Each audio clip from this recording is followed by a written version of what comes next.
Present பண்ணுவோம் அப்படிங்கிறது வந்து தெரியாவிட்டாலும் தேவன் வந்து ஒரு ஆவிக்குள்ள ஒரு வெளிச்சத்துக்குள்ள தாங்க இதுதான் அப்படின்னு சொல்லி. ஸோ அதன் அடிப்படையில் வந்துட்டு நான் கர்த்தருடைய வார்த்தையை தியானிக்கும் பொழுது சண்டே சர்வீஸுக்காக இதை ஷேர் பண்ணால் நல்லாயிருக்கும் அப்படிங்கிறதுக்காக இதை தெரிந்து கொண்டோம். அதற்கு ஸ்தோத்திரம். அது என்ன வசனம் அப்படின்னு சொன்னால், லூக்கா எழுதின சுவிசேஷம் 9வது அதிகாரம். லூக்கா எழுதின சுவிசேஷம் 9வது அதிகாரம் 55 உள்ள வசனத்தினுடைய கீ வேர்ட்ஸை நம்ம அதை எடுத்து நாம் வாசிக்க இருக்கிறோம்.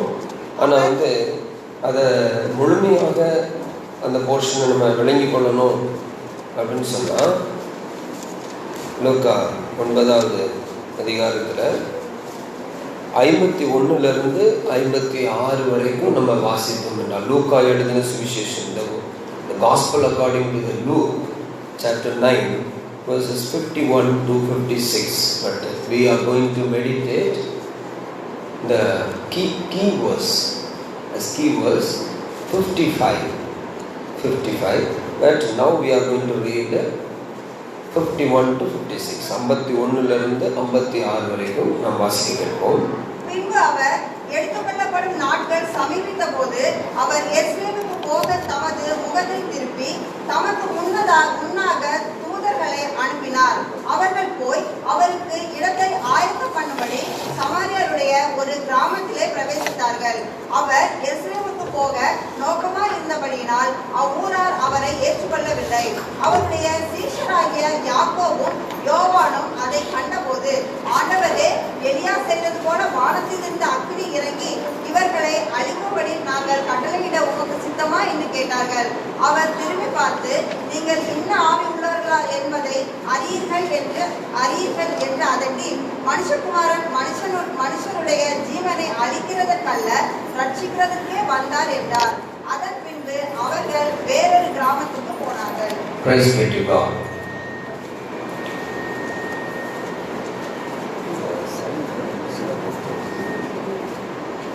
கர்த்தருடைய பரிசுத்த நாமத்துக்கு மகிமை உண்டாகட்டும். இதுல வந்து மெயினா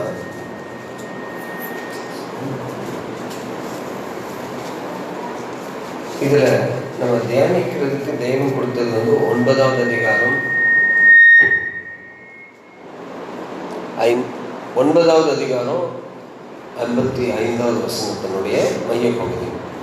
இது தனித்து அதை நம்ம எடுத்தோம் அப்படின்னு சொன்னால் அதனுடைய ஆக்சுவல் மீனிங் வந்து நமக்கு வராது. அதனால தான் என்றைக்குமே வந்துட்டு ஒரு ஆரோக்கியமான உபதேசம் நமக்கு தேவை அப்படின்னு சொன்னால், ஒரு வசனத்தை வாக்குத்தத்தத்தை எடுக்கும் பொழுது அதுக்கு அதனுடைய ஸ்பிரிச்சுவல் பேக்ரவுண்டு, அதனுடைய ஹிஸ்டாரிக்கல் பேக்ரவுண்டு, வரலாற்று பின்னணி, வேத பின்னணி, ஆவிக்குரிய காரியம், எழுத்துக்குரிய அர்த்தம், எல்லாவற்றையும் நாம் ஆராய்ந்து பார்த்து தியானித்தால் மாத்திரமே அதனுடைய கரெக்டாக தேவ ஆவியானவர் என்ன நமக்கு கருத்து சொல்ல வர்றாங்க அப்படிங்கிறத நம்ம புரிந்து கொள்ள முடியும். அந்த வசனத்துக்குள்ள இருக்கிற ஆவி என்னதுங்கிறத நம்ம விளங்கிக் கொள்ளலாம். ஏன்னா நான் உங்களுடனே பேசின வசனங்கள் அது ஆவியாயும் ஜீவனாயும் இருக்குது. ஒரு வார்த்தைக்குள்ளேயும் ஆவி, ஸ்பிரிட். அப்போ கர்த்தர் வந்து இங்கே வந்து சொல்றாங்க, நீங்கள் இன்ன ஆவி உடையவர்கள் என்பதை நீங்கள் அறியீர்களா. பாருங்க, அதை வந்து நம்ம இங்கிலீஷ் டிரான்ஸ்லேஷன் வாசிக்கும் போது, he turned and rebuked and severely conjured them. He said, you do not know of what sort of spirit you are. நீங்கள் எப்படிப்பட்ட ஆவி உடையவர்கள் என்பதை இன்னும் நீங்க வந்து அதை பகுத்தறியாமல் இருக்கிறீங்க அப்படின்னு சொல்றாரு. Praise be to God. எதுக்கு இப்படி சொன்னாங்க அப்படின்னு சொன்னா, இது ஆக்சுவலாக வந்து எங்கே எழுதப்பட்டிருக்கிறது அப்படின்னா, லூக்கா எழுதின சுவிசேஷம் வந்து பொதுவாக மனுஷகுமாரன், இயேசுவை வந்து மனுஷகுமாரன் சொல்லி 4 சுவிசேஷங்களுக்கு உங்களுக்கு தெரியும். மத்தேயு வந்து சிங்கமுகம், ராஜாவாக இயேசுவை காண்பித்து விசுவாசத்திலே போராடும். மார்க் எழுதின சுவிசேஷம் காளை முகம், அதாவது பாடுபடுகிறது. எஜமான் பிதாவின் சித்தம் செய்கிறது விஷயத்துல அவருக்கு எவ்வளவு பாடுகள் வந்தாலும் அதற்கு அவர் என்ன செய்கிறார், இணங்கி கொடுத்து பட்ட பாடுகளினாலே அவர் பூரணரானார் என்று எழுதப்பட்டபடி காலை முகம். மூன்றாவது லூக்கா எழுதின சுவிசேஷம் நாம் அறிந்திருக்கிறபடி அது மனுஷ முகம்.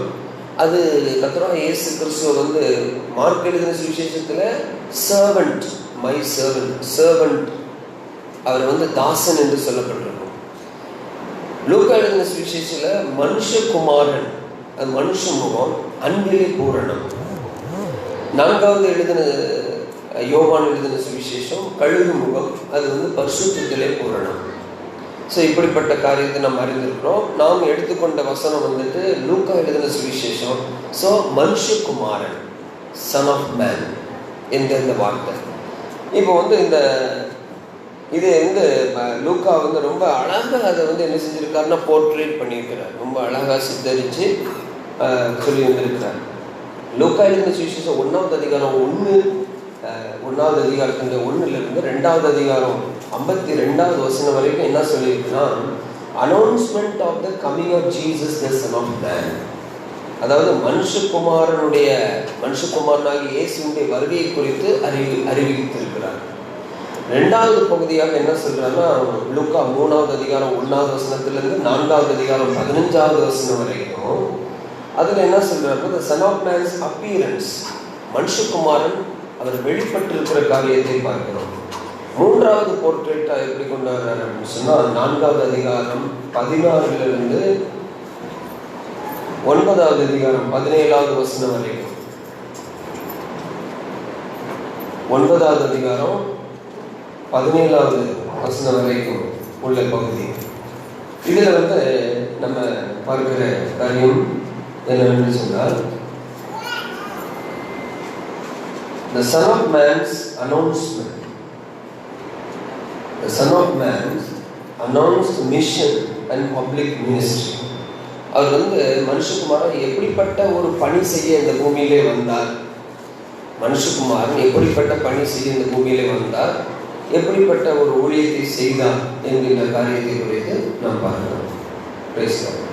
அடுத்தது 4வது போர்ட்ரேட்டை என்ன கொண்டு வர்றாருன்னா, 9வது அதிகாரம் 18லிருந்து 50வது வசனம் வரைக்கும், the son of man's intensive preparation of his disciples for Jerusalem and death.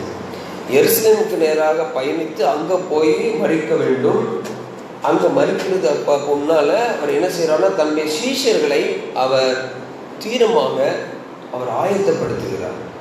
முதல்ல உங்களுக்கு கொஞ்சம் புரிகிறவங்களுக்கு கொஞ்சம் கஷ்டமாக இருக்கிறது மாதிரி இருந்தாலும், உங்களுக்கு நான் இது வந்து ஒரு ஓவராலாக உங்களுக்கு என்ன லூக்கா எழுத வருகிறார் அப்படின்னு சொல்லி நம்ம சொல்ல விரும்புகிறோம்.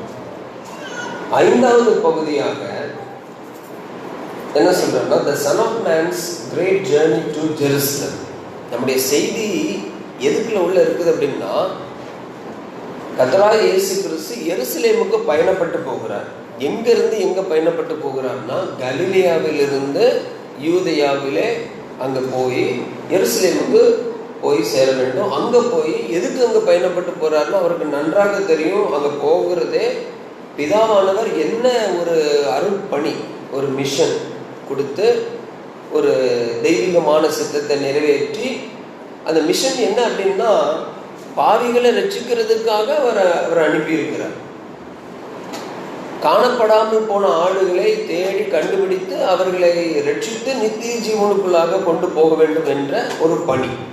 இதை வந்து செய்யறதுக்காக இந்த பூமியில வந்தாரு, மானிடனாக பிறந்தாங்க. 30 வயது வரைக்கும் அவர் அடங்கி ஜீவித்தார். பிதாவினுடைய வேலை வருவதற்காக காத்து கொண்டிருந்தார். அதற்கு பிற்பாடு அவர் இந்த பூமியில என்ன செய்யறாருன்னா, இந்த மிஷன், முக்கியமான மிஷன், எருசலேம்ல போய் அவர் என்ன செய்யணும், பாடுபட்டு ரத்த சிந்தி மரித்து அடக்கம் பண்ணப்பட்டு 3வது நாள் உயிரோடு எழுந்திருக்க வேண்டும்.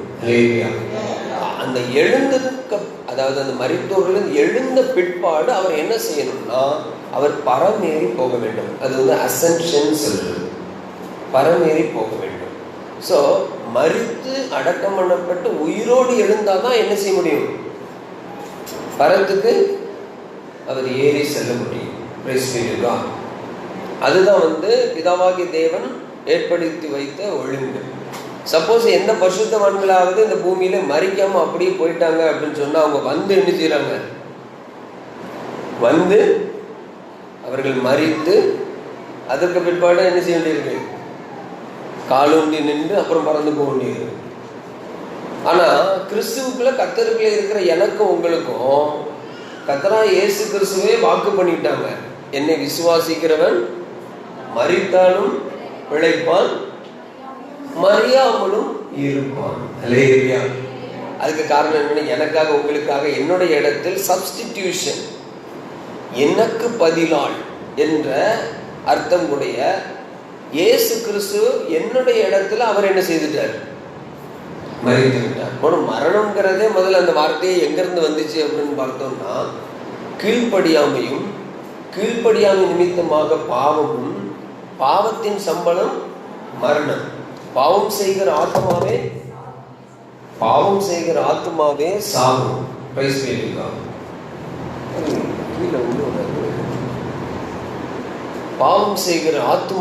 சாகும். அப்போ இதுதான் பேஸ். ஆனா என்னுடைய உங்களுடைய உலகத்தாருடைய பாவங்களை சுமந்து தீர்க்கிற தேவ ஆட்டுக்குட்டியாக அவர் இந்த பூமியில வந்து தேவன் அனுப்பின அந்த மிஷன் ஒர்க் இருக்குல்ல, அந்த மிஷன், அந்த பணி, அந்த அற்புதமான பணியை கர்த்தராகிய இயேசு கிறிஸ்து இந்த பூமியில பிதாவினுடைய சித்தத்தின்படி ஊழியங்களை செய்து முடிச்சு அதற்கு பிற்பாடு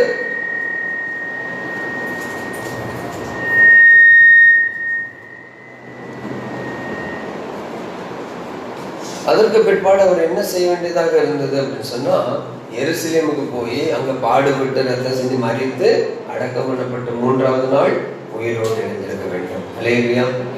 அப்போ என்னுடைய பாவத்தை வந்து அவர் என்ன செய்தாரு? அவர் தான் சுமந்து விட்டார். நான் மறிக்க வேண்டிய இடத்துல மறித்து விட்டார். இப்போ நான் வந்து பிழைச்சிருக்கிறது, மாம்ச சரீரத்தில் பிழைச்சிருக்கிறது, என்னை நேசித்து எனக்காக ஜீவனை கொடுத்து அவருடைய குமாரனை பற்றி விசுவாசத்துல தான் இப்போ நான் பிழைத்திருக்கிறேன். அல்லேலூயா. நாம் எல்லோரும் நித்திரை அடைவதில்லை அப்படிங்கிற ஒரு ரகசியத்தை வந்துட்டு 1 Corinthians 15 சொல்லி இருக்கிறார் பரிசுத்த பவுல். நாம் எல்லோரும் நித்திரை அடைவதில்லை. கர்த்தர் வருக தாமதிக்கிற வரைக்கும் உள்ள பகுதியில மறிக்கிறவங்க வந்துகிட்டு அவங்க வந்து கர்த்தர் வரும் பொழுது முதலாவது எழுந்திருப்பாங்க. ஒருவேளை இயேசுப்பா இப்போ வந்துட்டாங்க, நம்ம பிரசங்கம் பண்ணிக்கிட்டு இருக்கும் போதே வந்துட்டாங்க அப்படின்னு சொன்னா நம்ம வந்து நித்திரை அடையாம என்ன செய்யணும்னா உருமாற்றம் அடைந்து, ஏன்னா நமக்குள்ள பாவத்தின் சம்பளமாகிய மரணம் என்ற பகுதி வந்து கர்த்தராகிய இயேசு கிறிஸ்து எடுத்துக்கொண்டாங்க என்ற காரியத்தை நான் விசுவசிக்கிறபடினாலே, பாவத்துல மரித்திருந்த நான் கிறிஸ்துவை விசுவாசித்து ஏற்றுக்கொண்டது நிமித்தமாக, சரியா கேட்டதான் புரியும், இல்லைன்னா புரியாது. கிறிஸ்துவை விசுவாசித்து இயேசு எனக்காக என்னுடைய இடத்தில் அவர் பாடுபட்டு ரத்த சிந்தி மரித்து அடக்கம் பண்ணப்பட்டார், 3ஆவது நாள் உயிர் தெழுந்தார் என்று விசுவசிக்கும் பொழுது, இந்த விசுவாசத்து நிமித்தமாக பாவத்திலே மரித்திருந்த நான் இப்போ வந்து பாவத்துக்கு மரித்த நிலவரத்துக்கு நான் மாறிவிட்டேன். இப்போ நான் நீதிக்கென்று பிழைத்திருக்கிறேன், அதாவது கிறிஸ்துவுக்காக பிழைத்திருக்கிறேன். கிறிஸ்து எனக்கு ஜீவனாக இருக்குதா? அல்லேலூயா. இப்போ எனக்குல நான் இப்போ உயிரோடு இருக்கிறது வந்து கிறிஸ்து எனக்குள் வாழ்கிறார் அப்படிங்கிற அனுபவத்தில் இருக்கிறேன். அதனால அவர் வரும் பொழுது இந்த மாம்ச சரீரம் மரண சரீரம் என்ற அந்த ஒரு சரீரத்தையும் கூட பரிசுத்த ஆவியானவருடைய வல்லமை வந்து நம்மளை நிரப்பி தேவ சித்தத்தை நிறைவேற்றும்படிக்கு ஆவி ஆத்மா சரீரத்தை ஒப்பு கொடுத்துருந்தோம் அப்படின்னு சொன்னா, பயத்தோடு பக்தியோடு நடுக்கத்தோடு நம்ம கர்த்தரை இருதயத்தில் பரிசுத்தம் செய்து நம்ம ஜீவித்து கொண்டிருந்தோம் என்றால், நம்ம மரணத்தை காணாமல் ஏனோக்கு வந்து எப்படியாக அவர் எடுத்துக்கொள்ளப்பட்டாரோ அப்படி போல அது ஒரு சாயலாக நிழலாட்டமாக பழைய ஏற்பாட்டில் நடந்தது. புதிய ஏற்பாட்டில் அது நிழலாட்டமாக இல்லாம நம்ம வந்து லிட்ரலாவே அது என்ன ஆக போகிறோம், நம்முடைய சரீரம். இப்போ நான் ப்ரீச் பண்ணிட்டு இருக்கும்போது கர்த்தர் வந்துட்டாங்கன்னு வைங்க, பரிசுத்த ஆவியுடைய வல்லமை எனக்குள்ள உச்சி முதல் உள்ளங்கால் வரைக்கும் என்னுடைய ஆவி ஆத்மா சரீரத்துக்குள் நுழைந்து ஒரு அற்புதமான தெய்வீக செயலை நடத்துகிறது. அது உருமாற்றம் அடைந்து அது காற்று, இந்த பலூன் பிள்ளைகள் வச்சிருக்காங்கல்ல, அது அப்படியே பறக்கிற மாதிரி அப்படியே பறந்து போகும். இது ஆண்டவர் எனக்கு ஒரு தரிசனமாக காண்பித்தார். ஹல்லேலூயா, பிரைஸ் பீ டு காட். சரி, நம்முடைய சப்ஜெக்ட் இப்போ டிவிட் ஆகி போயிடக்கூடாது. நம்முடைய சப்ஜெக்ட் என்னன்னா ஆவியை குறித்த காரியம் என்ன அப்படின்னு சொல்லி பார்க்கும்போது, இங்க அந்த எருசலேமுக்கு நேராக அவர் பயணித்து போகும்பொழுது அந்த பயணித்து போகிற பகுதியில் ஸ்டேஜ் 1, ஸ்டேஜ் 2, ஸ்டேஜ் 3, பாகம் 1, பாகம் 2 அப்படிங்கிற 3 பகுதியாக அங்கே லூக்கா எழுதி வைத்திருக்கிறார். அது என்னன்னா, அந்த மிஷனை செய்துட்டு போகும் பொழுது அது ஒரு மிஷன் ஒரு பயங்கர ஒரு சேலஞ்சு, பப்ளிக் சேலஞ்சாக இருக்கிறது அப்படிங்கிறத அது 9ஆம் அதிகாரம் 51 13ஆம் அதிகாரம் 21 வரைக்கும் சொல்லியிருக்கிறார். அடுத்தது 6வது பகுதியாக என்ன சொல்லிடுறாங்கன்னா ஸ்டேஜ் 2, அதாவது லூக்கா எழுதின சுவிசேஷம் 13ஆம் அதிகாரம் 22 17ஆம் அதிகாரம் 10வது வசனம் வரைக்கும் எருசலேமுக்கு கர்த்தராகிய இயேசு கிறிஸ்து, அதாவது மனுஷகுமாரன் பயணித்து செல்லுகிற பகுதியில் அவர் அங்கே என்ன செய்யறாருன்னா his teaching and public confidence. அதாவது நம்ம மிஷன் போய் ஒரு ஃபீல்டில் போய் செய்யும் பொழுது நமக்கு என்ன நடக்குதுன்னா அது ஒரு பெரிய பப்ளிக் சேலஞ்சாக இருக்குது. ஒரு பப்ளிக்கிட்ட போயிட்டு நம்ம ஆண்டவராக இயேசு கிறிஸ்துவ சொல்லும் பொழுது அது ஒரு சேலஞ்சு. அது நமக்கு ஒரு பெரிய சேலஞ்சு, சவாலாக இருக்கிறது. கர்த்தருக்கு ஸ்தோத்திரம். ஸோ அதே மாதிரி அங்கே போகும் பொழுது சும்மா நம்ம என்னத்தையோ வளர்த்துக்கிட்டு இருக்க முடியாது. அவர் என்ன செய்தார்னா டீச்சிங் கொடுத்தார், உபதேசம் பண்ணினார். சீஷர்கள்ட்டையும் சொன்னார், நீங்கள் உபதேசம் பண்ணுங்க அப்படின்னு சொன்னார். ஸோ அந்த டீச்சிங் கரெக்ட் டீச்சிங் என்ன செய்யணும், கள்ளோபதேசங்களை வெளிப்படுத்தி கொடுத்துரும். அப்போ அங்கே ஒரு கான்ஃப்ளிக்ட் உண்டாகுது. நான் உன்னை நம்பிக்கிட்டே இருந்திருப்பேன், திடீரென்று இல்லை அப்படின்னு சொல்லி இதுதான் சத்தியம் அப்படின்னு சொல்லும் பொழுது நம்ம அப்படியே ஷாக் ஆகிடும். அங்கே ஒரு கான்ஃப்ளிக்ட் உண்டாகிறது. அதை தான் அடுத்த 2வது ஸ்டேஜாக அவர் எருசலேமுக்கு நேராக பயணித்து செல்லும் பொழுது உண்டாயிருக்கிறது. அடுத்தது 3rd ஸ்டேஜ் பார்க்கும் பொழுது the son of man's great journey to Jerusalem is lessons and warnings. அவர் படிப்பினைகளை பாடம் சொல்லிக் கொடுக்கிறது போல சொல்லிக் கொடுத்து எச்சரிப்புகளை கொடுத்திருக்கிறார். இதுதான் அந்த 7வது பகுதி. இதோட நான் நிறுத்திக் கொள்கிறேன். அதுக்கு கீழே உள்ள பகுதி நமக்கு இப்போதைக்கு அவசியம் இல்லை. இதை ஏன் இப்படி சொல்லிக் கொடுத்தேன் அப்படின்னு சொன்னா, அதாவது கர்த்தராகிய இயேசு கிறிஸ்து ரொம்ப அழகாக என்ன செஞ்சுட்டே இருந்திருக்காருன்னா, தன்னுடைய சீஷர்களுக்கு முன்பாக என்ன மிஷன் எடுத்து நான் பிதா என்ன அனுப்புனாங்க, என்ன மிஷன் பணியை கொடுத்து என்ன இந்த பூமியில அனுப்புனாங்க அப்படின்னு தெளிவாக சொல்லி ப்ரிப்பேர் பண்ணி தான் கொண்டு வந்தார். நல்ல டீச் பண்ணி ப்ரிப்பேர் பண்ணி ஆயத்தப்படுத்தி தான் கொண்டு வந்தார். ஆயத்தப்படுத்தி கொண்டு வந்தாலும் கூட இந்த சீஷர்கள் அதாவது கர்த்தராகிய இயேசு கிறிஸ்து ஒரு பட்டணத்துக்குள்ள போறதுக்கு முன்னால என்ன செய்வார்னா, 2 பேரா அவங்கள முதல்ல பாதையை செவைப்படுத்திடுவார். இது அவருடைய மெத்தட். 9ஆம் அதிகாரத்துல 12 அப்போஸ்தலர்களையும் 10ஆம் அதிகாரத்துல 70 சீஷர்களையும் அனுப்பி இப்படி அவர் என்ன செய்தார்னா, பட்டணங்களுக்குள்ள உள்ள போறதுனால அவங்கள அனுப்பி வழியை ஆயத்தம் பண்ணிடுவார். இப்படி அவங்க கலிலேயாவுடைய ஊழியங்களை முடிச்சு இப்ப எருசலேமுக்கு போகணும்னா அவங்க எது வழியா தான் போக வேண்டியிருக்கு? எது வழியா போக வேண்டியிருக்கு? சமாரியா வழியாக போக வேண்டியதாக இருக்கிறது. ஹல்லேலூயா. இதெல்லாம் எங்களுக்கு என்னத்துக்கு அப்படின்னா அது தேவைப்படுது. வடக்கு பகுதி, நம்ம இருக்கிறது வடக்கு மண்டலம் இல்ல, வடக்கு பகுதி, அதாவது அந்த மேப்ல அந்த கலிலேயா இருந்தது எங்கன்னா வடக்கு பகுதியில இருந்திருக்கு. தெற்கு பகுதியில என்ன இருந்திருக்குது அப்படின்னா யூதேயா, ஜுடேயா இருந்திருக்கு. இது 2க்கும் இடையில இருந்த மத்திய பாகம் இருக்குல்ல, அதுக்கு பேர் தான் சமாரியா. இப்போ இயேசு கிறிஸ்து நம்முடைய சீஷர்களோட என்ன செய்யறாருன்னா, மேல நார்த் சைடுல இருந்து சவுத் சைடுக்கு, வடக்கிலிருந்து தெற்காக எருசலேமுக்கு பயணப்பட்டு போகிற கிரமத்துல அதுதான் டெஸ்டினேஷன். எது? அங்க போயிட்டு அவருடைய மிஷன் அங்க என்ன ஆகும்? கம்ப்ளீஷன் ஆகும், அது நிறைவேற்றப்படும். Praise be to God.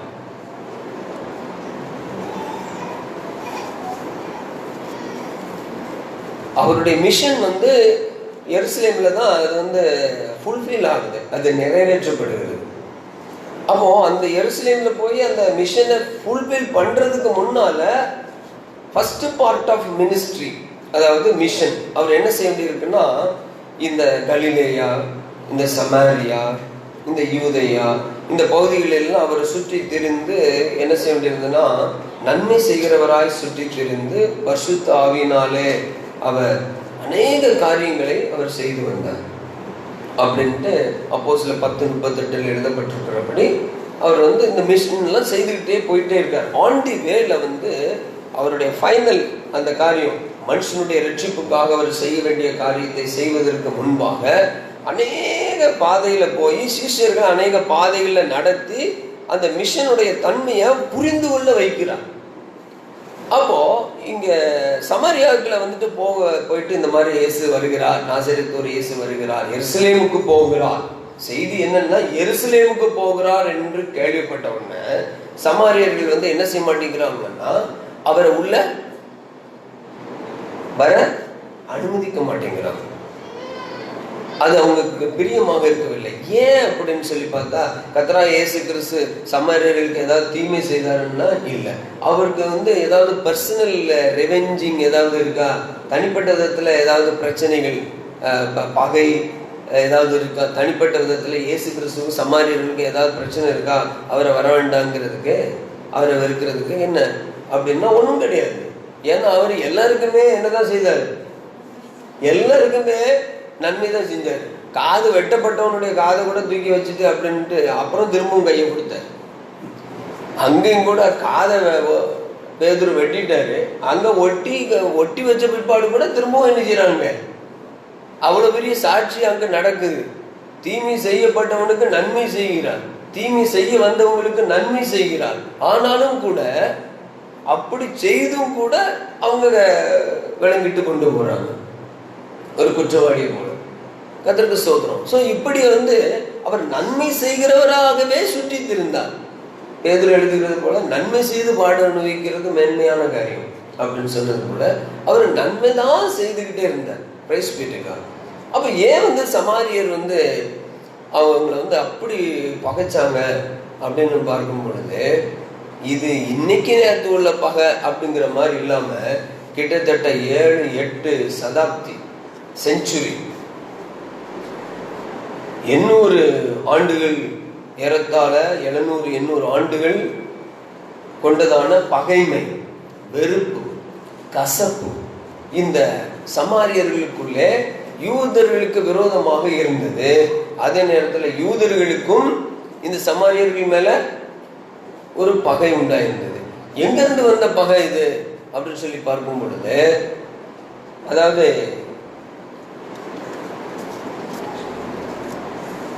அந்த சமாரியர்களை குறித்து இப்போ சமாரிய இடத்துக்குள்ள உள்ள போறாங்க.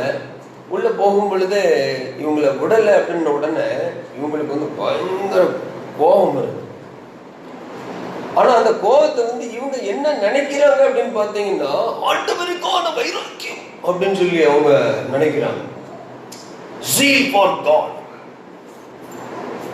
இவங்க என்ன ஸ்பிரிட்ல இருக்கிறாங்க, என்ன ஸ்பிரிட்னால ஆப்ரேட் பண்ணப்படுறாங்க, இயக்கப்படுகிறாங்க அப்படிங்கிறத இவங்க அறியாத அளவுக்கு இவங்களை ரொம்ப நல்ல விதமா இவங்க நினைச்சுக்கிட்டே இருந்திருக்காங்க. நிறைய தடவை நம்ம ஆவிக்குரிய வாழ்க்கையில முன்னேறி போகும்பொழுது ஆண்டவருக்காக வைராக்கியமாக நான் இருக்கிறேன் அப்படின்னு சொல்லி சிலர் நினைச்சுக்கிறோங்க. கடைசியில பார்த்தாங்க உள்ள இருக்கிற ஆவி என்ன ஆவி, வைராக்கிய வாஞ்சியுள்ள ஆவி கிடையாது. யாக்கோபு 4ஆம் அதிகாரம் 5ஆவது வசனத்துல ஒரு வைராக்கிய வாஞ்சி உள்ள ஆவியானவர்னு சொல்லி உங்க உள்ள போட்டிருக்கு. ஒருவேளை அந்த ஆவியா இருக்குமான்னு கேட்டா, அப்படின்னு அந்த ஆவியை போய் ஆண்டவர் கடிந்து கொள்ள மாட்டாரு. வாசிங்க.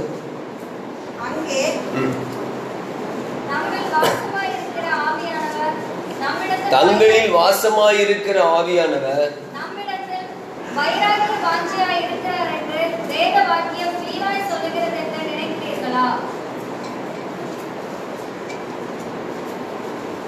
வாசிங்க.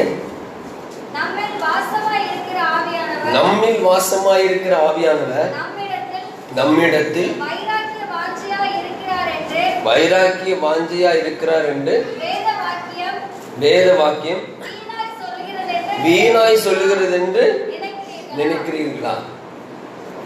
அப்ப உள்ளுக்குள்ள ஒரு வைராக்கிய வாஞ்சியுள்ள ஆவியானவர் இருக்கிறார்.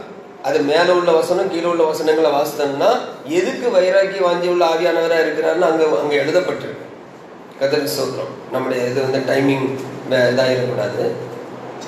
என்ன இன்னைக்குள்ள கருத்து என்னங்கிறத நீங்க ரிசீவ் பண்ணிட்டு எப்படியாவது ஒப்பு கொடுத்துட்டு போயிருங்க. இல்லைன்னா நம்ம ஏமாத்தப்பட்டுருவோம். ஏன் அப்படின்னா, I am a good believer, I am a good worker, நல்ல ஊழியக்காரன், நல்ல விசுவாசி, நான் யாருக்கும் எந்த தீமை செய்யலை, ஆண்டவருக்காக வைராக்கியமாக இருக்கிறேன், மணிக்கணக்காக ஜெபிக்கிறேன், மணிக்கணக்காக வேதம் வாசிக்கிறேன், எனக்கு எல்லா வேத வசனமும் ஆல்மோஸ்ட் அத்துப்படி அப்படின்னு சொல்லி நான் I am okay, I am all right அப்படின்னு சொல்லி நம்ம நினச்சிக்கிட்டு இருக்கும் பொழுது, அதுவும் எஜமானுக்காக கர்த்தருக்காக வைராக்கியம் பாராட்டுகிறேன் அப்படின்னு சொல்லும் பொழுது உள்ளுக்குள்ள வேற ஆவி என்ன செஞ்சுக்கிட்டு இருந்திருக்கு? கிரியை செய்து கொண்டு இருந்திருக்குது.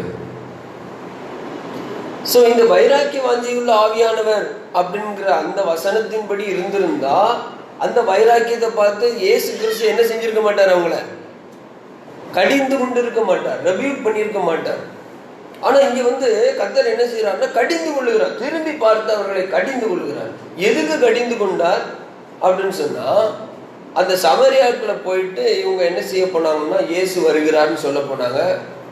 அவர் எருசலேமுக்கு போகிற வழியாக இருக்கிறார், அவர் இந்த வழியா வர்றாரு அப்படின்னு சொன்ன உடனே எருசலேம் அவங்கள்ட்ட போய் தங்குற மாதிரி இருந்திருந்தா அவங்க என்ன செஞ்சிருப்பாங்க?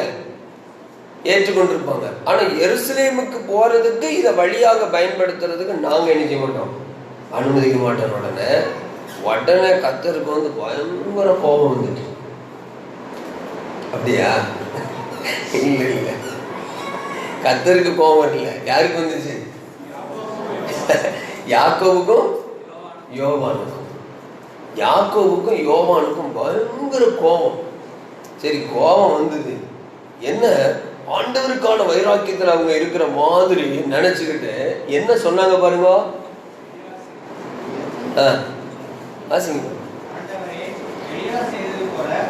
ஆண்டவரே எலியா செய்தது போல வானத்திலிருந்து அக்கினியை இறக்கி இவர்களை அழிக்கும்படி நாங்கள் கட்டளையிட உமக்கு சித்தமா?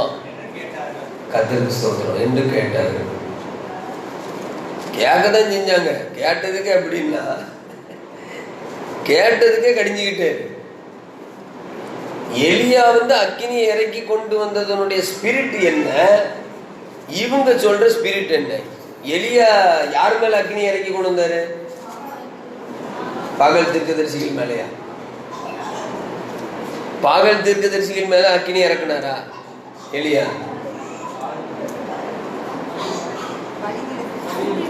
பலியின் மேல அக்கினி ஜீவனுள்ள தேவனை நோக்கி கூப்பிட்டாரு. பலியின் மேல அக்கினி இறங்க பண்ணாரு. ஓகே, இறங்க பண்ணதனுடைய நோக்கம் என்ன? What is the spirit behind அந்த அக்கினியை இறங்க பண்றதுக்கு ஆண்டவரிடத்துல ஜெபித்ததான அந்த நோக்கம் என்ன? இன்வர்ட் ஆட்டிடியூட், இன்டென்ஷன் என்ன? கர்த்தர் தெய்வமான கர்த்தரை செய்வீங்க, பாகால் தெய்வமான பாகால செய்வீங்க. எம்மட்டும் இரு நினைவுகளினாலே குந்தி குந்தி நடப்பீர்கள். How long will you halt between two opinion? ஆத்துல ஒரு கால் சேத்துல ஒரு கால். கர்த்தர் தெய்வமான கர்த்தர் தான முழுமை இறங்கிரு. பேரை கிறிஸ்துவனை மாத்திரு, கிறிஸ்துவனை மாறி கம்ப்ளீட்டா டோட்டலா கர்த்தருக்கு ஒப்பு கொடுத்துரு. சர்டிபிகேட் எழுதிட்டு ஹிந்துஸ் பேரை வச்சுக்கிட்டு வாழ்க்கை கிறிஸ்டியன் லைஃப்னு சொன்னா அல்ல இல்ல இல்ல. அது ரெண்டுலையும் ஆத்துல ஒரு கால் ஒரு சேத்துல ஒரு கால். கண்டிப்பான விதத்துல எல்லா தேவ பிள்ளைகளும் எந்த விதத்திலும் கிறிஸ்துவ நீங்க அறிக்கை பண்ணணும்னு தீர்மானம் பண்ணிட்டீங்களா?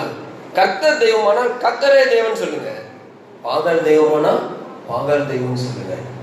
Spirit behind bringing down the fire, அக்கினியை இறக்குனதுக்கான இன்வர்ட் ஆட்டிடியூடு என்ன அப்படின்னா, மக்களுடைய மனதை இருதயத்தை கர்த்தர் பக்கமாய் திருப்ப வேண்டும் என்பதுதான், அவர்களை மனம் திரும்புதலுக்குள்ளே நடத்த வேண்டும் என்பதுதே அவருடைய உள்ளான வாஞ்சியும் ஏக்கமும் தாகமும் கர்த்தருக்கான வைராக்கியம் அப்படின்னா மக்கள் பாகால சேவிச்சு நிர்மூலம் ஆயிடக்கூடாது, அக்னி கதம் எரிகிற கடலுக்குள்ள போயிடக்கூடாது, கர்த்தரே சேவிச்சு அவரே மெய்யான தேவனும் நித்திய ஜீவனுமாய் இருக்கிறார் என்பதை கண்டுகொள்வதற்காக என்ன திறக்கினாரு? அக்னி இறங்க பண்ணி ஜெபித்தார். அல்லேலூயா. அந்த இன்வர்ட் ஆட்டிடியூட் உங்களுக்கு புரியுதா? இன்டென்ஷன் புரியுதா? ஆனா இங்க யாக்கோபு யோவானோ உண்மையிலே கர்த்தரை நேசிச்சவங்க, கர்த்தரால் அழைக்கப்பட்டவங்க, கர்த்தருடைய ஊழியக்காரங்க, கர்த்தருடைய சீஷர்கள், அவரை பின்பற்றி அவரோடு கூடவே பயணித்து கொண்டுதான் இருக்கிறார்கள். அவரோடு கூடவே பயணித்து கொண்டு இருந்தும் அவருடைய மிஷன், அவர் என்ன நோக்கத்துக்காக இறங்கி வந்திருக்கிறார், என்ன நோக்கத்துக்காக இப்பொழுது எருசலேமுக்கு நேராக பயணித்து கொண்டிருக்கிறார் என்றெல்லாம் இவர்களுக்கு கற்றுக் கொடுத்து, சின்ன பிள்ளைகளுக்கு சொல்லிக் கொடுக்கிற மாதிரி, கிளிப்பிள்ளைக்கு சொல்ற மாதிரி சொல்லிக் கொடுத்து கொண்டு வந்து கூட அந்த உள்ள நுழைஞ்ச உடனே அந்த சமாரியர்கள் இயேசு உள்ள விடலைங்கிறதுக்காக கர்த்தருக்கு சோத்திரம், அக்கினி இறங்கி அவர்களை அழிக்கட்டும் அப்படின்னு சொல்லாம போனாங்க பாருங்க. அதுக்கு கர்த்தருக்கு சோத்திரம். ஆனா அவங்க கர்த்தரை நேசிச்ச பிள்ளைகளே, கர்த்தருக்கு பிரியமா நடக்கணும், கர்த்தரை பிரியப்படுத்தணுங்கிறதுனாலதான் போய் என்ன செஞ்சாங்க, கேட்டாங்க. ஆனாலும் அவங்களுக்கு அந்த இன்வர்ட் ஆட்டிடியூட், இன்டென்ஷன் மாறல. ஆனா மாற்றுவதற்காகவே முன்னமே இவங்களை அனுப்புறாரு. இல்லைன்னா கர்த்தர் அது பாட்டுல போக முடியாதா என்ன? இவங்களை அனுப்புகிறதற்கு ஒரு நோக்கம் உண்டு. அல்லேலூயா. என்னையும் உங்களையும் கர்த்தர் ஒரு இடத்துக்கு அனுப்புகிறாங்கன்னா அதுக்கு ஒரு நோக்கம் உண்டு. எனக்கும் உங்களுக்கும் மிஷன் சம்பந்தப்பட்ட, அதாவது கிறிஸ்துவானவர் இந்த பூமியிலே அனுப்பப்பட்டதான நோக்கம், அந்த பணி இன்னது என்பதை நானும் நீங்கள் விளங்கி கொள்ள வேண்டும் என்பதற்காகவே சில பாதைகளை நடத்தப்படணும். அதாவது everything okay, everything all right, எனக்கு நல்ல குட் ஜாபு, நல்ல நல்ல வேலை இருக்கு, நல்ல பணம் இருக்கு, நல்ல அழகு இருக்கு, நல்ல புருஷன் இருக்கா, நல்ல மனைவி இருக்கா, நல்ல வீடு வாசல் இருக்கு, எவ்ரிதிங் ஓகே அப்படின்னா எனக்குள்ள இருக்கிற ஆவி எப்படிப்பட்ட ஆவிங்கிறத நான் என்ன செய்ய முடியாது. அப்போ லேஸ் அப்படி சுரண்டி பார்க்கிற மாதிரி சுரண்டி பார்க்கறதுக்காக சில பாதைகளை நடத்துவார். சில இழப்புகள் உண்டாகும்.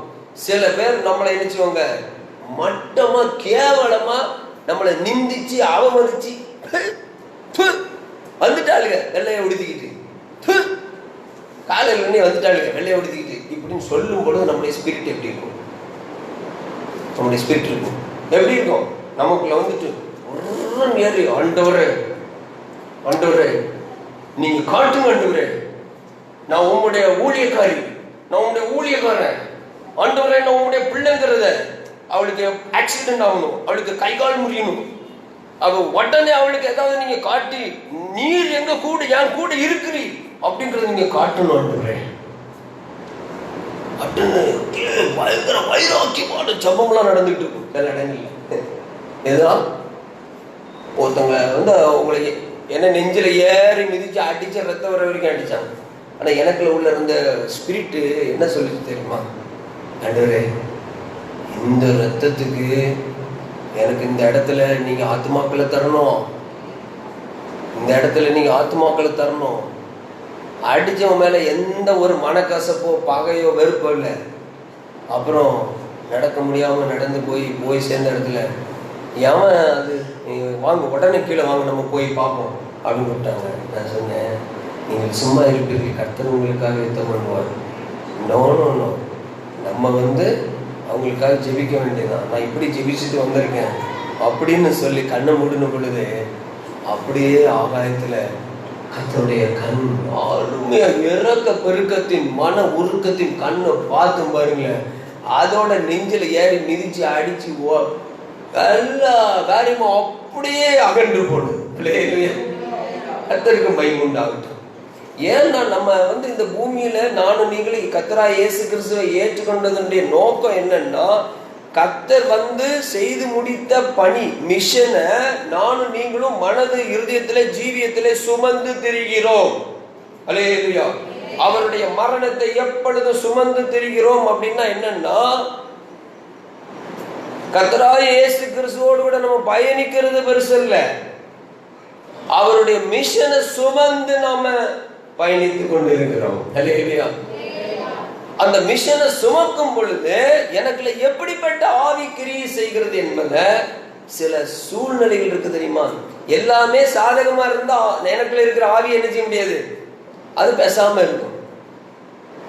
என்ன சந்திரன் ஐயா, எல்லாமே ஓகே அப்படின்னா நம்ம பாட்டில் அப்படியே அப்படியே ஒரு கியர்ல அப்படியே வண்டி ஓட்டுறது ஈஸிங்க. வண்டி ஓட்டுறதுக்கு இல்லை, அப்படியே ரோடு வந்து ஃப்ரீயா இருக்கு. ஒருத்தருக்கு வண்டி கற்றுக் கொடுக்கணும் அப்படின்னு சொன்னா நல்ல ஃப்ரீயா இருக்கிற இடத்துல போயிட்டு வண்டியை கொடுத்துட்டா அவர் அப்படியே பிடிச்சிக்கிட்டு அப்படியே போய்கிட்டே இருப்பார். அங்க சடக்குன்னு எவனாவது குறுக்க வந்தாதான் எப்படி பிரேக் போடணும், எங்க கிளச்சா முக்கணும், என்ன பண்ணணும், இல்லை இப்படி திருப்புறாரா அப்படி திருப்புறாரா அப்படிங்கிறது எவனாவது குறுக்க வந்தாதான் தெரியும்.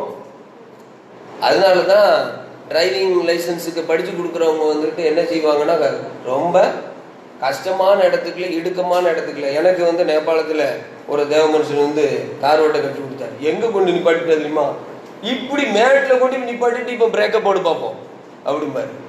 இப்ப எடும்பாப்பாரு. எடுக்கும் போது வண்டி என்ன செஞ்சிட்டு இருக்கோம், பின்னால போய்கிட்டு இருக்கும். அப்புறம் சின்ன சின்ன டர்னிங் இப்படி இப்படி இப்படி எல்லாம் கொண்டு போவார். பிரேக்குன்னாரு பாருங்க, ஒரு அமுக்கு அமுக்குன எதை பிரேக் அமுக்கல, ஆக்சிலேட்டர் அமுக்கிட்ட வண்டி ஓடிச்சு பாருங்க. டம்முன்னு ஒருத்தர் அங்க நின்றுகிட்டு இருந்த பைக்கு மேல ஒரு அடி. கர்த்தருக்கு ஸ்தோத்திரம், ஒன்றும் ஆகல.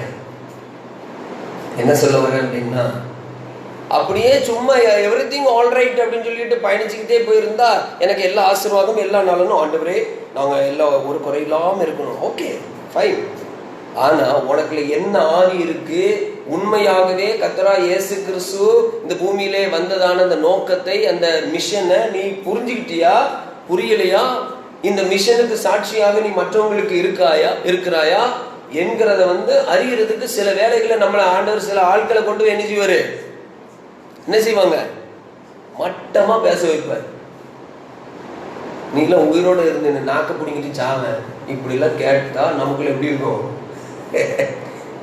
நறுக்குன்னு ஏதாவது பேசும் பொழுது, சில இழப்புகளை சந்திக்கும் பொழுது, அல்லது நினைச்சது நடக்காம இருக்கும் பொழுது நமக்குள்ள இருக்கிற ஆவி எப்படிப்பட்ட ஆவியாக இருக்கும், அதாங்க சரியான ஆவி.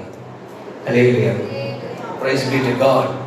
இப்போ இவங்களுக்கு வந்துகிட்டு அங்க என்ன செய்யறாருன்னா, அந்த பாதையில நடத்துறாரு. அவங்க வந்து என்ன சொல்லிட்டாங்க, ரிஜெக்ட் பண்ணிட்டாங்க, ஏசப்பாவை ரிஜெக்ட் பண்ணிட்டாங்க. உடனே இவங்களுக்கு கோவம் வந்துச்சு. ஏசப்பாவை ரிஜெக்ட் பண்ணிட்டாங்கிறதுக்காக கோவம் வந்தா கூட ஓகே, கர்த்தருக்கு ஸ்தோத்திரம்.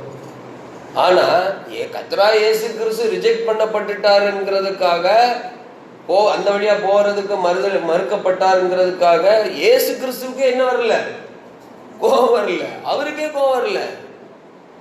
ஏன்னா அவர் வந்து காணப்படாமல் போனதை தேடிதான் ரட்சிக்கிறதுக்கு தான் அவரே வந்தாரு. பாவிகளை ரட்சிக்கும்படி கிறிஸ்து இயேசு இந்த பூலோகத்துல வெளிப்பட்டார். ஹல்லேலூயா. தேவன் மாம்சத்துல வெளிப்பட்ட நோக்கம் அதுதான். இவங்களை கண்டுபிடிக்கணும், இவங்களை ரட்சிக்கணும்.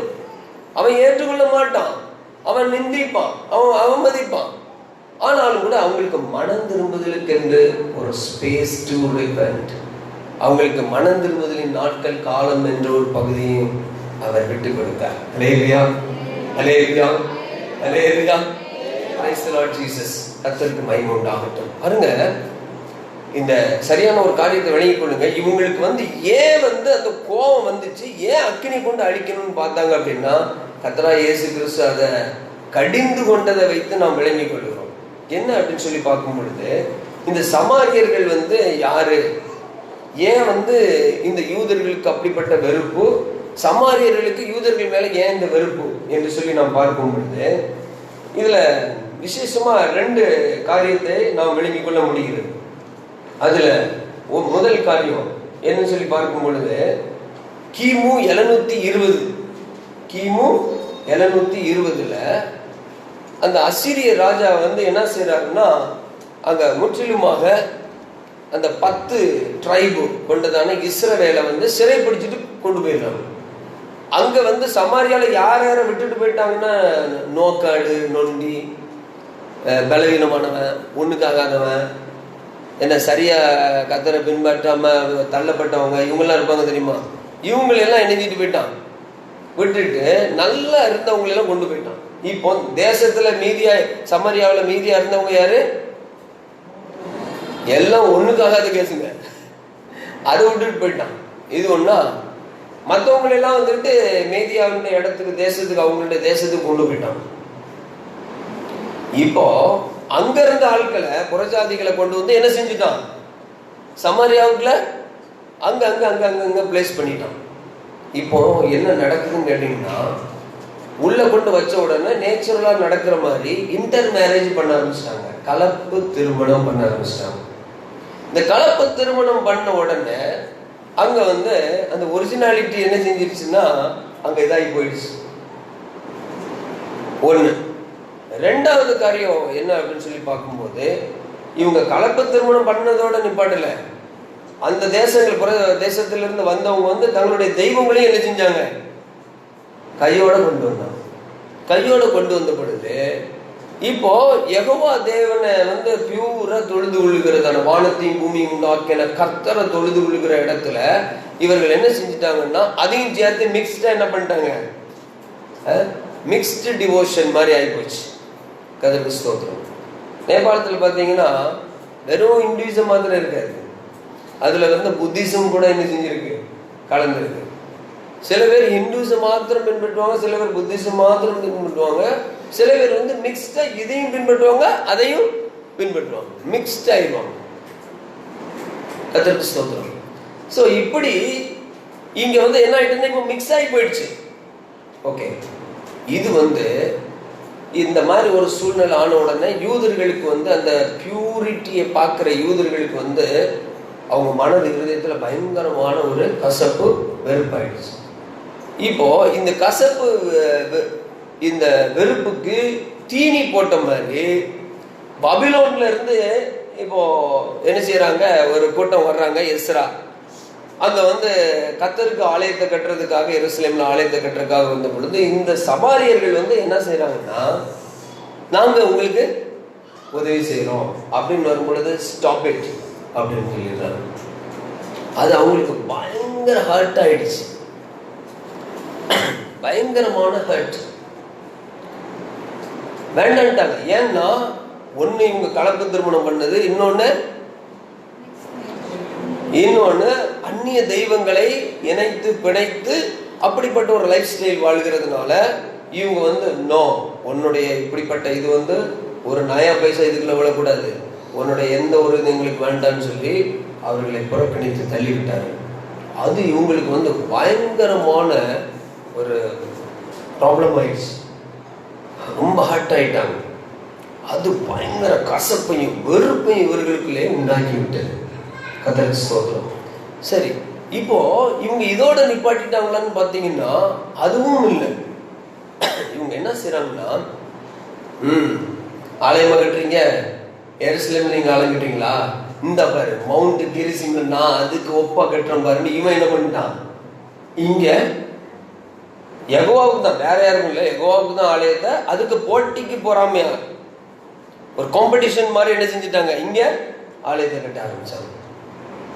இது அவங்களுக்கு இன்னும் கொஞ்சம் தேவனுடைய ஆலயம் இருக்க வேண்டிய இடத்துல நீ வந்து இப்படி பண்றியா அப்படின்னு அவங்களுக்கு வெறுப்பு. நான் இப்படிதான் பண்ணுவேன் அப்படின்னு இவங்களுக்கு வீம்புக்கு இங்க செய்ய ஆரம்பிச்சாங்க. இன்னைக்கு நிறைய வீம்புக்கு ஊழியம் செய்யறதுலாம் நிறைய ஆகி போயிடுச்சு, வீம்புக்கு ஜெபிக்கிறதுலாம் நிறைய ஆகி போயிடுச்சு, வீம்புக்கு பைபிள் படிக்கிறதுலாம் நிறைய ஆயிடுச்சு. உண்மையா கர்த்தரை நேசிச்சு ஜெபிச்சு கர்த்தரை நேசிச்சு ஊழியம் செஞ்சு அந்த மாதிரி ஒரு தன்மைகள் மாறி வருகிற காலமாயிட்டு. அதனாலதான் ஊழியக்காரன் இன்னொரு ஊழியக்காரனை போட்டு உடன்னு உடைச்சி அவனை கேவலப்படுத்தி அவனை அவமானப்படுத்தி ஊழியத்தை வளர்த்தி எடுக்கிறதுக்கு பதிலா ஊழியத்தை நினைச்சாங்க. புத்தியுள்ள ஸ்திரீ தன் கையினாலே வீட்டை கட்டுகிறாள், புத்தி இல்லாத ஸ்திரீ அதை தன் கையினாலே இடித்து போடுகிறாள்ங்கிற மாதிரி இன்னைக்கு நடந்துகிட்டு இருக்குங்க. கர்த்தருக்கு ஸ்தோத்திரம். இப்போ இதோட நிப்பாட்டலங்க, அவங்க இன்னொரு வேலையை செஞ்சாங்க. என்ன செஞ்சாங்க தெரியுமா? ஹிஸ்டரியே மாத்திட்டாங்க, ஸ்கிரிப்சரும் மாத்திட்டாங்க. ஹிஸ்டரியை மாத்துறாங்க, ஸ்கிரிப்சரை மாத்துறாங்க. யாரு? சமாரியர்கள். இந்த மலையில தான் ஆபிரகாம் வந்து பலி கொடுத்தாரு ஈசாக்க, இந்த மலையில தான் மோசே வந்து பலி செலுத்தினாரு எகிப்துல இருந்து வந்த போது, இந்த மலையில தான் இது நடந்தது, இப்படியே சொல்லி என்ன செய்யறாங்க, ஹிஸ்டரியை மாற்றி கொண்டிருக்கிறார்கள். அது மாத்திரம் இல்லாம ஸ்கிரிப்சருக்குள்ள வேதத்தில் உள்ள அந்த 5 புத்தகத்தை மாத்திரம் இவங்க வச்சுக்கிட்டாங்க. அதாவது பென்டாட்டிக்னு சொல்ற மோசே எழுதுனா அந்த இது மாத்திரம் வச்சுட்டு, சங்கீதங்கள், அப்புறம் வந்துட்டு ப்ரொஃபட்ஸ், தீர்க்க தரிசனங்கள் புத்தகங்கள் எல்லாம் இவங்க என்ன செஞ்சுட்டாங்க, ஒதுக்கிட்டாங்க. ஏன் ஒதுக்கியிருப்பாங்கன்னு உங்களுக்கு தெரியும். It goes without saying. எதுக்கு ஒதுக்கியிருப்பாங்க?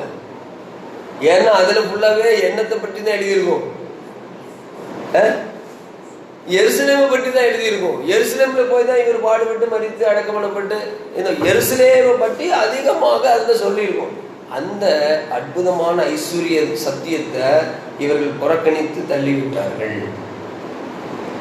கர்த்தருக்கு ஸ்தோத்திரம். அதனால இன்னும் அதிகமாக வெறுப்பு வந்து என்ன செஞ்சுட்டு, பகைமை, கசப்பு இன்னும் அதிகமாயிட்டு இப்போ உள்ளுக்குள்ள. ஆனா வந்து யெகோவா தேவனுக்கு அவர்கள் ரொம்ப வைராக்கியமா இருப்பாங்க. யெகோவா தெய்வத்துக்கு ரொம்ப வைராக்கியமா இருப்பாங்க. ஆனா உள்ளுக்குள்ள என்ன இருக்கு? கசப்பாகிய வேர் முளை தெழும்பி அநேகரை தீட்டுப்படுத்தும். தீட்டுப்படுத்துகிற, தீட்டுப்பட்டிருக்கிற, பொய்யை நடப்பிக்கிற, அருவருப்பு கொண்டதான எதுவும் புதிய எருசலேமுக்குள்ள என்ன செய்யாது, பிரவேசிக்காது. அல்லேலூயா. எத்தனை பேருக்குள்ள கசப்பு வெறுப்புங்கிறது எனக்கு யாரு மேலும் இல்லைன்னு சொல்றவங்க யாராவது இருந்தா தயவுசெய்து, யார் மேலுமே எனக்கு கசப்பே கிடையாது, எந்த விதத்திலையும் வெறுப்பும் கிடையாதுன்னு சொல்றவங்க கை வைத்திருந்தோம். கர்த்தருக்கு மகிமை உண்டாகட்டும். நிறைய கை வருது.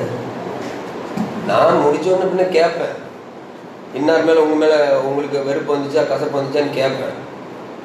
கேட்கும்போது பின்ன என்ன செய்யக்கூடாது, ஏன்னா கர்த்தருடைய சமூகத்தில் நம்ம கை உயர்த்துறோம். நீ கை உயர்த்துறீங்கன்னா உண்மையிலே ஐ அப்ரிசியேட் யூ, நான் உண்மையிலே உங்களை பாராட்டுகிறேன். அது சாதாரண காரியம் இல்லை. நீங்கள் சும்மா அப்படி சும்மாலே ஏனதெல்லாம் கை உயர்த்த முடியாது. ஏன்னா தேவ ஆவியானவருக்கு முன்பாக நீங்கள் சாட்சி பகிர்கிறீர்கள். அல்லேலூயா. கர்த்தருக்கு மகிமை உண்டாகட்டும். இவங்க வந்து கர்த்தரோடு கூட தான் நடந்துகிட்டு இருக்காங்க. கர்த்தருடைய மிஷன் நிறைவேற்றுகிற பகுதியில் தான் போயிட்டு இருக்கிறாங்க. கர்த்தருக்காக தான் வைராக்கியம் பாராட்டுவதாக சொல்றாங்க. ஆனா எலியாவோடு தங்களை என்ன செய்யறாங்க, ஒப்பிடுகிறார்கள். அப்போ ஆண்டவர் வந்து மனுஷனும் முகத்தை பார்க்கிறான், தேவனோ உள் இந்திரியங்களை ஆராய்ந்து அறிகிறார். இன்வர்ட் இன்டென்ஷன், ஆட்டிடியூட் என்னதுங்கிறது அவர் ஈஸியா தெரிஞ்சிருவாரு, கண்டுபிடித்து விடுவார். அல்லேலூயா. அவர் அழகா பார்க்கிறாரு. எலியா இறக்கி வந்த மாதிரி எலியா வந்து பலியின் மேல இறக்குனாரு. எலியா வந்து மக்களை மனம் திரும்புறதுக்காக அக்கினி இறக்குனாரு. ஆனா நீங்க யார் மேல இறக்க பாக்குறீங்க? நான் யாருக்காக மிஷன் செய்ய வந்திருக்கிறேனோ, ஊழிய செய்ய வந்திருக்கிறேனோ, அவங்களே நீங்க என்ன செய்ய பாக்குறீங்க? அக்கினி இறக்கி அழிக்க பாக்குறீங்க. எப்பா, மனுஷகுமாரன் வந்து நியாயம் தீர்க்க இல்லப்பா, ரட்சிக்கிறதுக்கு தாங்க வந்தாரு. கர்த்தருக்கு ஸ்தோத்திரம். நீங்க அதுக்கு கீழே உள்ள போர்ஷனை வாசித்து பார்த்தீங்கன்னா அந்த மிஷன் பற்றிய தகவலை தாங்க சொல்றாரு. வாசிங்க பாப்போம். அது கீழே, அவர்கள் வழியிலே போகையில் ஒருவன் அவரை நோக்கி, ஆண்டவரே, நீர் எங்கே போனாலும் உம்மை பின்பற்றி வருவேன் என்றான். அதற்கு இயேசு 56 வாசிங்க. மனுஷகுமாரன் லூக்கா 9:56. மனுஷகுமாரன் மனுஷருடைய ஜீவனை அழிக்கிறதற்காக அல்ல, ரட்சிக்கிறதற்கே வந்தார் என்றார். அல்லேலூயா. அது வந்து இங்க ஆம்பிளிஃபைட் பைபிள்ல எப்படி எழுதி இருக்குன்னா, for the son of man did not come to destroy men's lives. மனுஷருடைய ஜீவனை அழிக்கிறதற்காக வரல, but to save. அந்த சேவ் அப்படின்னா என்ன அர்த்தங்கிறத இதுல எழுதி இருக்கிறாங்க. them from save them from the penalty of eternal death. நித்திய மரணத்திலிருந்து, அந்த நித்திய மரணத்துக்கான அந்த தண்டனை தீர்ப்பிலிருந்து அவர்களை தப்புவிக்க, விடுதலையாக்க, ரட்சிக்க, தூக்கி எடுக்கிறதற்காக வந்தார். அல்லேலூயா. அப்படிங்கிற தகவலை வந்து சொல்லிடுறாரு. இப்ப இதான்பா என்னுடைய மிஷனு, நான் வந்த மிஷனே அதுதான். நீங்க வந்து நான் வந்த நோக்கத்தை, அந்த பணியை நீங்க அதுதான் நிறைவேற்ற போய்கிட்டு இருக்கோம். நீங்க எனக்கு அதுக்கு தான் அக்கம்பெனி பண்ணிக்கிட்டு இருக்கிறீங்க.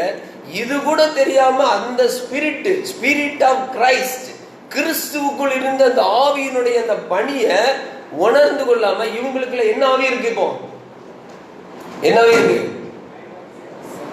இயேசு கிறிஸ்து அந்த வழியா போக விடல, சபை இங்க வைக்க விடல, அல்லது அங்க வந்து டிராக்ட் கொடுக்க விடல, அங்க இயேசுவை பத்தி சொல்ல விடல அப்படிங்கிறதுக்காக ஆண்டவரே இன்னைக்கு நைட்டே நீங்க காட்டணும் ஆண்டவரே, ஆண்டவரே இன்னைக்கு நைட்டே நீங்க அந்த வித்தியாசத்தை காட்டணும் ஆண்டவரே. என்னவா வித்தியாசம்? எப்படி அங்க ஏதாவது நடந்துடணும்? அது நல்ல ஆவி கிடையாது. கர்த்தருக்காக வைராக்கியமா இருக்கிறது போல காட்டுகிறது போல இருந்தாலும் அது வெஞ்சன்ஸ் ஸ்பிரிட், அது பழி வாங்குகிற ஆவி. கர்த்தருக்காக வைராக்கியம் பாராட்டுகிறது போல வெளியில காட்டுற மாதிரி இருக்கான உள்ளுக்குள்ள என்ன இருக்கு? கசப்பு. நான் அதைத்தான் கேள்வி கேட்கிறேன். சமாரியர்கள் வந்து உள்ள போக விடலையா? அவனுக்குள்ள யூதர்களுக்கு பொதுவான என்ன இருந்துச்சு? பொதுவான விதத்துல யூதர்கள் இந்த எருசலேமுக்கு போறதுக்கு இந்த வழியாக என்ன செய்யக்கூடாது? போகக்கூடாது, நாங்க விட மாட்டோம் அப்படின்னு சொல்லி அவங்களுக்கு நூற்றாண்டுகளாக என்ன இருந்துச்சு? பகை, வெறுப்பு, கசப்பு இருந்துச்சு. இப்போ இவங்க வந்து போக விடலைங்கிறதுக்காக அக்கினி இறக்கி அழிச்சிருவோமாயா? எலியா மாதிரி. எலியாவுடைய ஸ்பிரிட் வேற, இவங்களுக்குள்ள இப்ப கிரியை செய்கிற ஆவி வேற. இவங்க மனுஷரை அழிக்க பாக்குறாங்க, அவர் வந்து கர்த்தர் பட்சமாக திருப்ப பார்த்தார். அல்லேலூயா, பிரைஸ் பீ டு காட். அப்போ உங்களுக்கு அந்த காரியம் புரியுதா? இப்ப சமாரியர்களுக்குள்ள இருந்த வெறுப்பு கசப்புக்கும் இந்த ரெண்டு சீசர்களுக்குள்ள இருந்த வெறுப்பு கசப்புக்கும் ஏதாவது வித்தியாசம் இருக்கா? ஏதாவது வித்தியாசம் இருக்காங்க? வடிவம் ஏதாவது வித்தியாசம் இருக்கா? இல்ல, ஒரு வித்தியாசமே இல்லை. அவன் வந்து எங்களை நீ உள்ள விடல, இல்லை நீ ஆலய கட்டுமான பணியில இப்படி பண்ணிட்டே இல்லை, எங்களை நீ நிந்திச்சுட்டே இல்லை அப்படின்னு சொல்லி காலகாலமா இருந்த வெறுப்பு கசப்புனால அதை வெளிப்படுத்தினாங்க. ஆனா இவங்க வந்து கர்த்தரோடையே நடந்துகிட்டு இருக்கேன்னு சொல்லிக்கிட்டு, மிஷன் அந்த ஒர்க்குக்காக போயிட்டு இருக்கேன்னு சொல்லிக்கிட்டு, இவங்க உள்ளுக்குள்ள இருக்கிற ஸ்பிரிட் என்னது? இந்த மனிதர்களை அக்கினியை கொண்டு அழிக்கணும். கர்த்தருக்கு ஸ்தோத்திரம். பாருங்க, அந்த இடத்துல ஆண்டவர் ஒரு கரெக்ஷன் பண்ணிப்பா, உங்களுக்குள்ள இருக்கிற ஆவி எப்படிப்பட்ட ஆவி? நம்ம ஆண்டவருக்காக ரொம்ப வைராக்கியமா இருக்கிறோம் நம்ம நினைச்சிட்டாலே, ரொம்ப கரெக்டா இருக்கோம் நினைச்சிட்டாலே, நம்முடைய ஆவியை குறித்து என்ன செய்யணும்?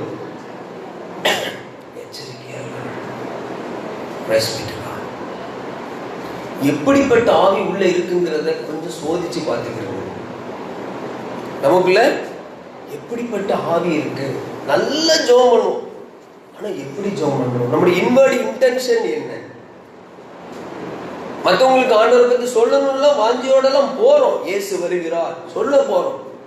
ஒருவேளை அவங்க வந்து உங்களை பகைச்சிட்டாங்க, உங்களை வெறுத்துட்டாங்க, உங்களை நீங்க கொடுத்த டிராக்டை வந்து கசைக்கு தூக்கி மூஞ்சில வீசிட்டாங்க, எப்படி இருக்கும்? எப்படி இருக்குங்க? அந்த நேரத்துல நமக்குள்ள எப்படிப்பட்டதான ஆவி கிரியை செய்கிறதோ அதை பொறுத்துதான் நம்ம சுமந்து செல்லுகிற மிஷன், அந்த பணியினுடைய தன்மை இருக்கிறது. அல்லேலூயா, அல்லேலூயா. யாருமே கசப்பு இல்லப்பா, இருக்கப்பா, இருக்கப்பா. வெளியில இருக்கிற மாதிரி இல்ல, ஆண்டவருக்காக வைராக்கியம் பாராட்டுகிறது போல தோன்றுகிறது. ஆனா ஆக்சுவலா உள்ளுக்குள்ள என்ன இருக்கு? வேற ஆவி, வேற ஆவி உள்ள இருக்கு. அதனாலதான் கர்த்தர் என்ன செய்ய வேண்டியிருந்தது? கடிந்து கொள்ள வேண்டியதாக இருந்தது. இல்லையா? கர்த்தருக்கு மகிமை உண்டாகட்டும். இது ஒரு பகுதியும் வந்து நம்ம தியானித்தோம் அப்படின்னு சொன்னா மிக அற்புதமான சத்தியம் இங்கே நமக்கு வெளிப்படக்கூடியதாக இருக்கிறது. கர்த்தர் வந்து சமாரியாவின் வழியாக சீஷர்களை வழி நடத்தினதுக்கு தேவனுக்கு என்ற ஒரு அற்புதமான நோக்கம் உண்டாயிருந்தது. அதனால நம்முடைய மாம்சீகமான ஃபீலிங்ஸ் இருக்குல்ல, மாம்சீகமான ஃபீலிங்ஸ், நம்முடைய ஜீல் இருக்குல்ல, நம்முடைய வைராக்கியம், அதோட மிங்கிள் ஆயிட்டுன்னு வைங்களேன், இப்படிப்பட்ட ஸ்பிரிட் தான் என்ன செய்யும்? கிரியை செய்யும். ஆனா கிறிஸ்துவின் ஆவி பியூரா நமக்குள்ள இருந்தா நிச்சயமாக கிறிஸ்துவின் ஆவி வந்து மாம்சீகமான ஃபீலிங்ஸோட சேர்ந்து செயல்படாது. அல்லேலூயா. மாம்சீகமான வெறுப்பு, கசப்பு, குரோதம், பகை, சண்டை, சச்சரவு, இச்சை இவைகளோடு இந்த கிறிஸ்துவின் ஆவி இணைந்து என்ன செய்யாது? பயணிக்காது. அது என்ன செய்யணும்? ரெபிக் பண்ணும். அல்லேலூயா. எத்தனை பேருக்குள்ள கிறிஸ்துவின் ஆவி இருக்கிறது? அதனாலதான் கேட்டார், கிறிஸ்துவின் ஆவி இல்லாதவன் அவருடையவன் அல்ல. நான் கிறிஸ்துவோடு பயணிக்கிறேன்னு சொல்லிக்கிட்டு இருக்கலாம், ஆனா கிறிஸ்துவின் ஆவிக்கும் எனக்குள்ள இருக்கிற ஆவிக்கும் எந்த சம்பந்தமே இல்லை. என் ஆவி கிறிஸ்துவின் ஆவியோடு கூட இணைந்து பயணித்தால் கிறிஸ்து செய்து நிறைவேற்றி முடித்த அந்த ரட்சிப்பு, காணப்படாமல் போன அந்த ஆட்டை தேடி வந்த அந்த கர்த்தர் இயேசு அவர் என்ன செய்தார் தெரியுமா? ரொம்ப டெண்டரா, ரொம்ப வீக்கா இருக்கிறதுல அப்படியே எடுத்து என்ன செஞ்சிருவார்? நாம் மேல நம்முடைய கைகளில் எடுத்து நெஞ்சார அணைத்து முத்தங்கள் கொடுத்து நிழலாய் மாறிவிட்டீ. நன்றி உமக்கு நன்றி அப்பா, நன்றி உமக்கு நன்றி எங்கள் அப்பா பிதாவே, அன்பான தேவா, அருமை இரட்சகரே, ஆவியானவரே. ஏசாயா 40:11 இந்த இயேசுவினுடைய ஆவி, இந்த கிறிஸ்துவினுடைய ஆவி என்ன செய்யறது பாருங்க? பலவீனமா இருக்கிறவைகளை, சோர்ந்து போய் இருக்கிறவைகளை, லேம்ஸ், அதாவது ஆட்டுக்குட்டிகளை அவர் கரத்துல எடுத்து நெஞ்சோட அப்படியே அணைச்சு, அதாவது அவருடைய ஹார்ட்டுக்கு அருகாமையிலே கொண்டு வந்து விட்டார்.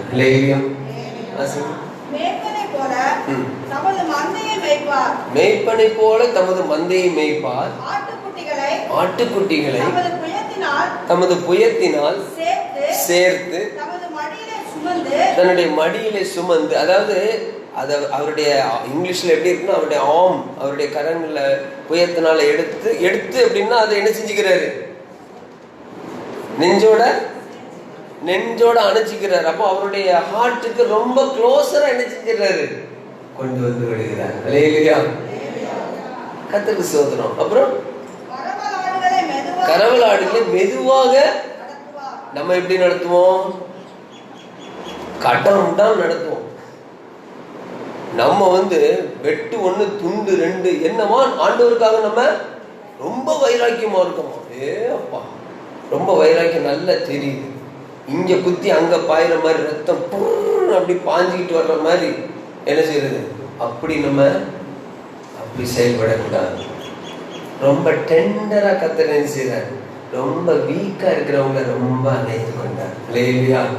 அவன் விசுவாசத்துல பலவீனமா இருக்கான், அவன் ரட்சிப்புக்குள்ள வரல, அவன் பிசாசுடைய கட்டுக்குள்ள இருக்கான், அவன் அப்படிதான் இருப்பான். அன்னைக்கு இயேசு அறியல, இயேசுடைய மிஷன் என்னன்னே தெரியாது, பிதாவானவர் அனுப்பின நோக்கம் அவனுக்கு தெரியாது. நான் தான் என்ன செய்யணும்?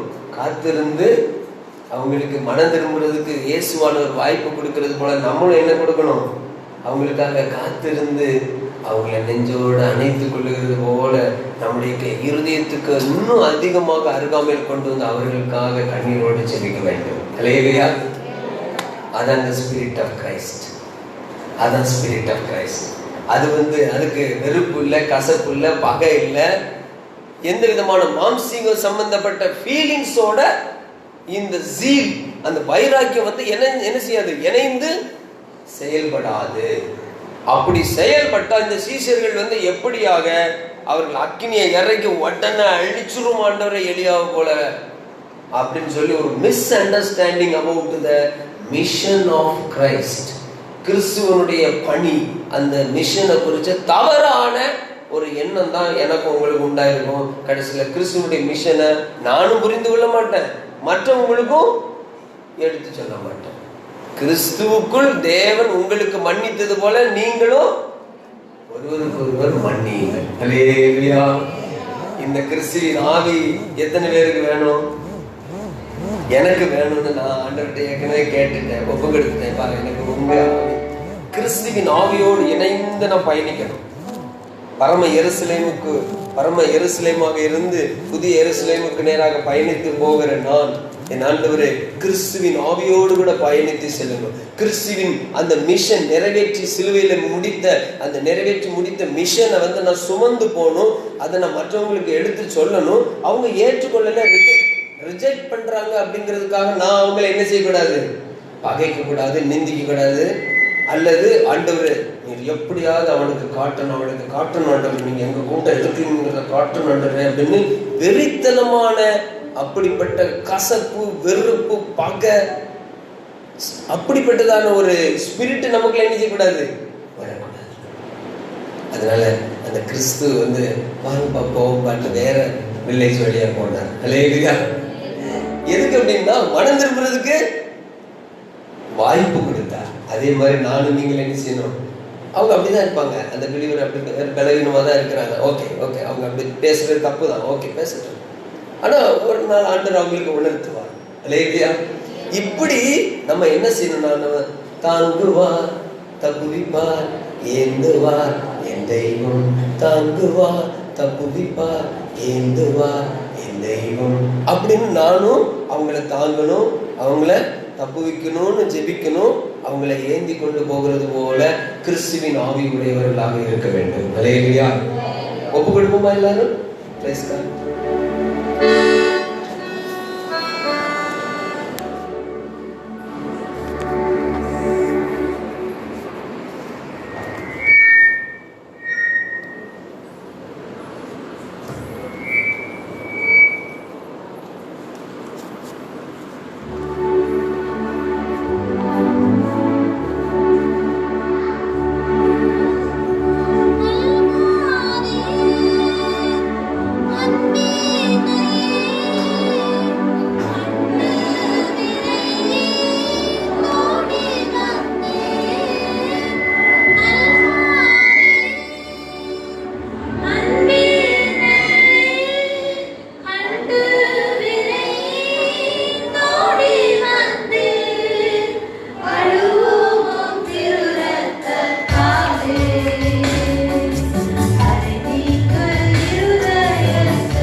Praise be to God.